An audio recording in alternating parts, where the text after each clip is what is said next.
Good day, everyone. I am here, Kazel, and I am going to make a tutorial on how to fill out EBIR Form 1701 of taxpayer with itemized deductions para sa mga individual taxpayers.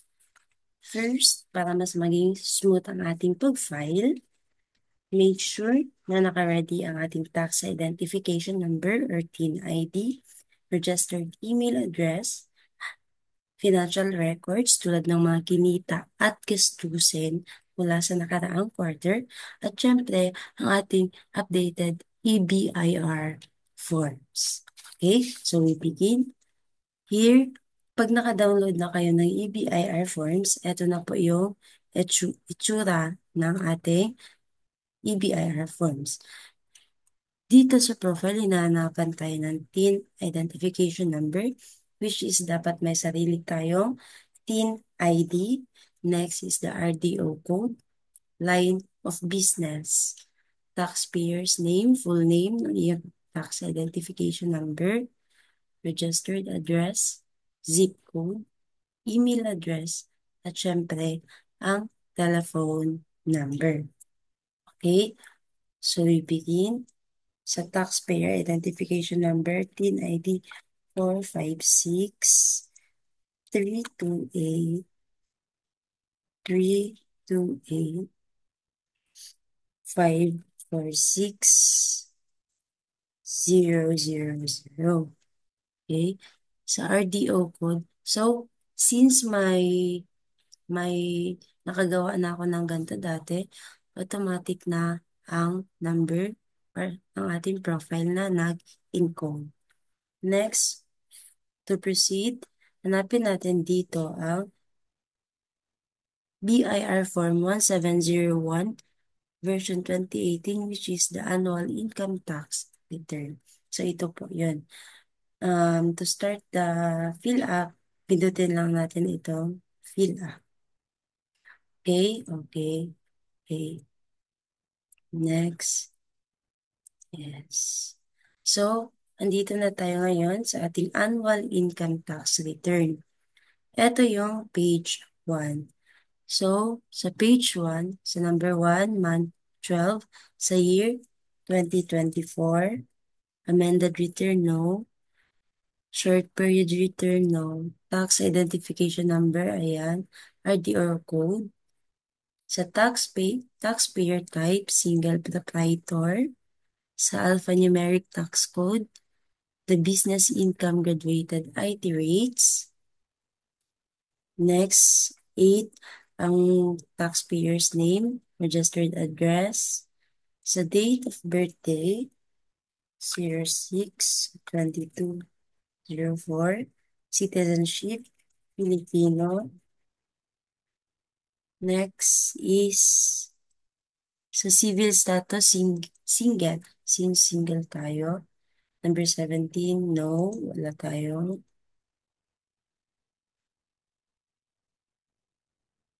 19, no. 20, no. 21, graduated rates. Sa 21A, sa method of deduction, itemized deduction. Okay, so part 2, total tax payable.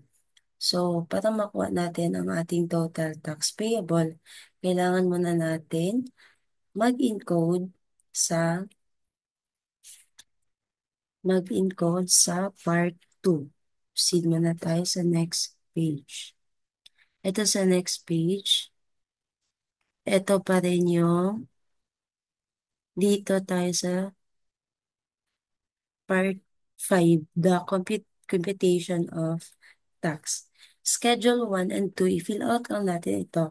Kung mayroon tayong compensation income, since yung ini-illustrate natin ay yung purely business income undergraduated rate, skip lang natin ang Schedule 1 and Schedule 2. Dito naman sa Schedule 3, taxable business income. Sa Schedule 3 naman, ito na yung para sa business. Hindi sa dalawa ang taxable business income Yung 3.8, ito for graduated income tax rates, ay para yan sa business na gumagamit ng graduated rates. So, since provided na ang ating income statement, ilagay na lang natin dito, may sales tayo na 1,750,600 pesos. Sa less, skip lang natin, blank lang kasi wala tayong data na may sales return tayo. Sa net sales, automatic carry over lang yan. Sa less of, sa number 11, cost of sales. Sa cost of sales, ano ba ang cost of sales? Ito po ang direct cost ng business. Bali kung wala kang direct cost, wala ka ring sales. Wala ka ring sales. Balikan natin ang ating income statement. Meron tayo ditong beginning inventory. Meron din naman tayong purchases. Meron din tayong inventory. And ang beginning inventory, ito yung binili mo last year, pero hindi mo na ibenta that year. Sa purchases naman, ito yung binili mo during the current year. And the inventory end, ito yung hindi mo nabenta during the current year. Okay? So, let's compute our cost of sales. Beginning inventory, meron tayong 218,365 sa, ayun, sa purchases, meron tayong 977,215 pesos. And sa inventory end, meron tayong 225,900 pesos. So, meron na tayong cost of sales na 969,680 pesos. Since na-compute na natin ating cost of sales, ilagay na natin sa number 11 ang ating cost of sales na 969,680 pesos. Okay? Next is sa number 13. Ordinary allowable itemized reductions. Okay? Dito natin ilalagay ang difference ng sales at cost of sales na 969,680 pesos. Para makuha natin ang ating ordinary allowable itemized deduction, pindutin natin itong from Part 5, Schedule 4, Item 18. Yung, ito na yung ordinary allowable itemized deductions. Ito yung iba't ibang uri ng expenses. Since ating income statement is provided na ang ating mga cost of expenses, i-encode na lang natin dito. Salaries. First, we have the salaries and allowances. The salaries and allowances. Meron tayong 252,000. Sa light and water. Since walang ka-match dito ang light and water, ilalagay natin siya dito sa other expenses. Other expenses. Next, the transportation and travel. Meron tayong 23,417 pesos. Next is the tax and licenses. Meron naman tayo 24,319. Next is the SSS. SSS, meron tayong 20,800. Sa rental naman, meron tayong 144,000. And sa depreciation, meron tayong meron tayong 9,500 pesos. And lastly, the miscellaneous. Since walang miscellaneous, since walang kamash dito, ilalagay natin siya dito sa other expenses. Since dalawa ang ating walang kamatch, the light and water, the depreciation, and the miscellaneous, let's add 24,800 26,850 pesos plus 2,000 equals 26,850. Mali. Dito natin ilagay. 26,850 pesos. After that, namakuha na natin ang ating total ordinary allowable itemized deductions. Balik tayo sa page number 2. Sa page number 2, sa total allowable itemized deductions or sa ordinary allowable deductions, automatic na siya nag-encode. And special allowables, skip lang natin ang 14 and 15 since wala tayo niyan. And carry over lang natin ang number 13 sa number 16, which is our total allowable itemized deduction is now 500,886 pesos. Next is a number 19, other non-operating income. Skip lang natin, 20 skip. Amount received, skip. 22 skip. Sa taxable income business, sa number 23, eto na-type na siya. I-carry over lang sa number 23, galing sa number 18. Total taxable income is 280,034. And our total tax due compensation in business income is 4,505 pesos. 4,505 pesos. Next, page 3. Ito na yung in-encode natin kanina. Dito sa Schedule 6, skip lang. Next, we will proceed to page number 4. Sa regular rate income tax due, meron tayo 4,505 pesos. Total income tax due, 4,505 pesos. Dito naman sa part 7, tax credits or payments, skip lang natin yan kasi wala naman tayong credits and payments. Sa part 8, tax relief availment, skip lang din natin. Sa exempt, skip. Dito sa part 9, reconciliation of net income per book against taxable income. Sa net income, dito sa number 1, sa net income, meron tayong, magkano ba net income natin? Kanina, 280,034 pesos. Dito, non-deductible expenses, skip lang. Next is the non-taxable income, skip lang. Total non-taxable income, okay.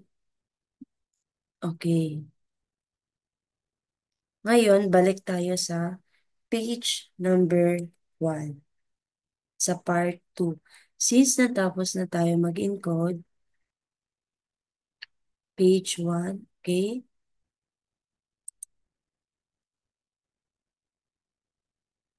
Ito sa part 2, total tax payable.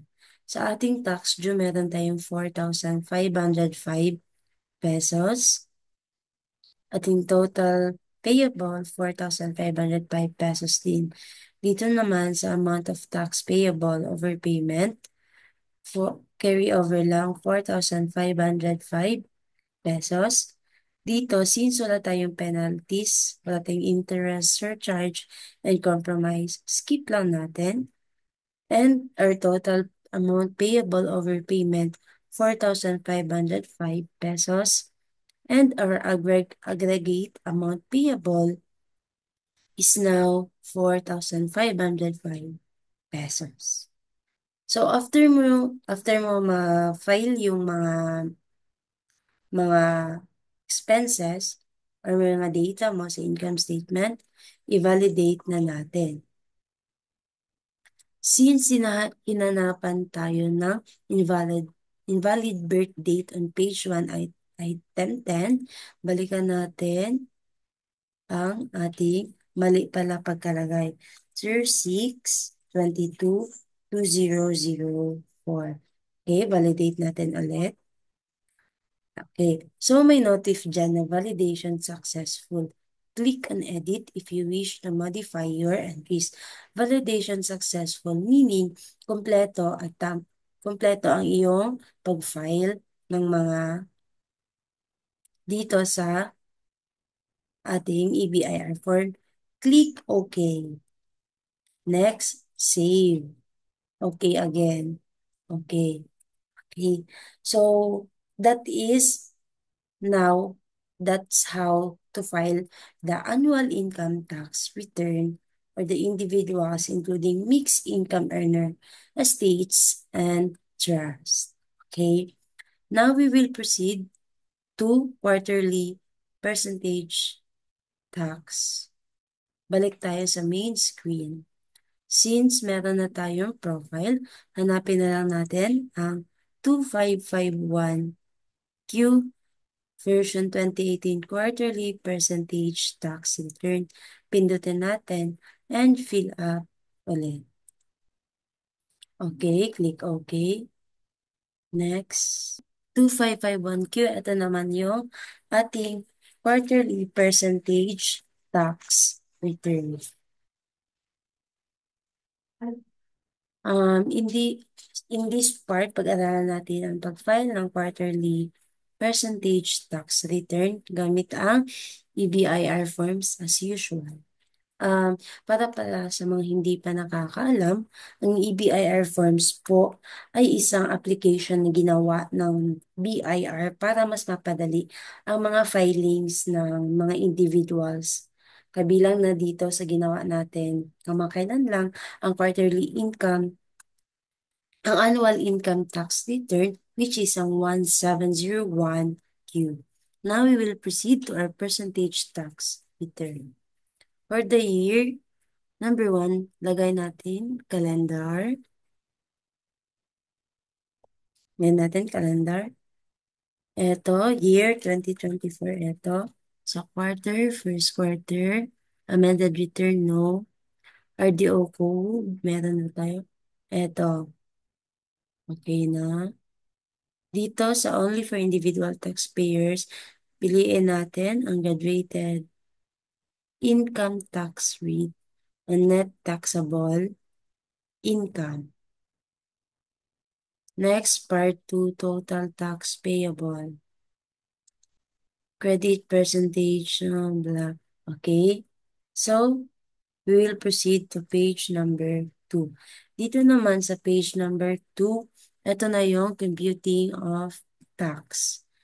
Sa alphanumeric tax code, since person exempt from VAT, ilagay natin dito PT 010. Dito naman sa taxable income, ito connected to sa 1701Q, which is the annual income tax return. Para makuha natin ang ating taxable income, kailangan natin i-identify ang ating net income from the statement. So, ang ating net income sa ating income statement is 280,034 pesos. Ngayon, i-apply natin ang ating tax rate na 3%. I-multiply natin ang ating net income by the tax rate 3% or 0.03. Okay? 0.03. Since our net income is 280,034 pesos times 0.03 is equals to 8,401.02 pesos. Since bawal tayo maglagay ng centavos sa EBIR forms, kailangan natin i-round off. Pero since the 0.02 is hindi pwedeng i-round off, ilagay lang natin 8,401 pesos. Okay? Now, your total tax due is 252.03 pesos. After nun, i-validate na natin. Since validation successful, meaning wala na tayong kulang. Validation successful, click OK. Next, save. Okay. Okay. Next is main screen.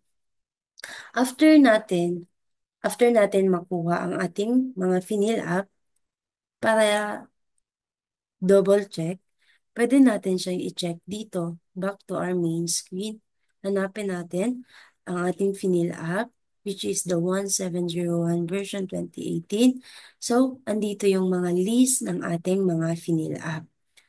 Ito yung fill up natin ngayon, which is view natin, view, page 4. Yan po ay sa annual income tax return. Kung isi-save mo po sa EBIR forms, makikita mo lang po yan dyan sa ilalim. Next, balik tayo sa main screen. Hanapin na naman natin ang quarterly percentage tax return, which is the 2551Q version 2018. Okay? Ito yung fill up natin kanina. Ito na ang ating quarterly percentage tax return. Okay? Ang ating, again, that's it for today, guys. And I hope you learned something from my video and it will help you when you need to file for your EBIR form. And have a good day, everyone.